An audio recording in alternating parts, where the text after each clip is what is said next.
मित्रों, भगवान श्री कृष्ण ने जन्म मथुरा में लिया, पले बड़े वो गोकुल में और राज उन्होंने द्वारका पर किया। पर एक सवाल जो हम सबके मन में अक्सर आता है वो ये है कि जिस भव्य और दिव्य नगरी को स्वयं भगवान श्री कृष्ण ने बसाया था वो समंदर में क्यों समा गई, वो कहां गए और इसके बाद भगवान श्री कृष्ण का क्या हुआ। इन्हीं द्वारिका नगरी श्री कृष्ण की कर्म भूमि के नाम से भी विख्यात है।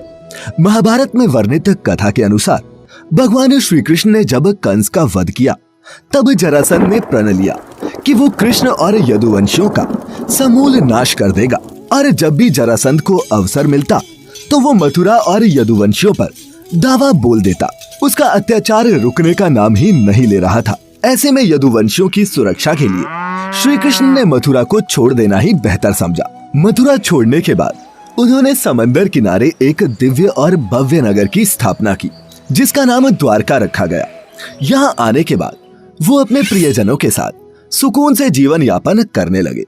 फिर वक्त का पहिया घूमा और लगभग 36 वर्ष तक कुशलता पूर्वक राज्य का संचालन करते हुए एक दिन अचानक उनके देह त्यागने के बाद वैभवशाली द्वारका नगरी भी समंदर में समा गई। मित्रों, पौराणिक ग्रंथों में इस घटना से संबंधित दो कथाओं की जानकारी प्राप्त होती है। पहली माता गांधारी का श्री कृष्ण को दिया गया श्राप और दूसरी कथा है ऋषियों द्वारा श्री कृष्ण के पुत्र सांब को दिए गए श्राप की।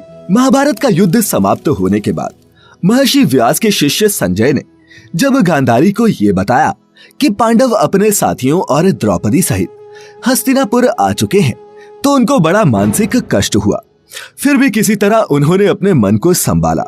लेकिन जब उन्हें ये बात पता चली कि पांडवों के साथ भगवान श्री कृष्ण भी हैं, तो वह तिलमिला उठी और उनका मन प्रतिशोध के लिए लालायित हो उठा। उन्होंने श्री कृष्ण को श्राप देते हुए कहा, अगर मैंने अपने आराध्य की सच्चे मन से आराधना की है और निस्वार्थ भाव से पतिव्रत का पालन किया हो तो जिस प्रकार मेरे कुल का नाश हुआ है बिल्कुल वैसे ही तुम्हारी आंखों के सामने तुम्हारे कुल का भी नाश हो जाएगा।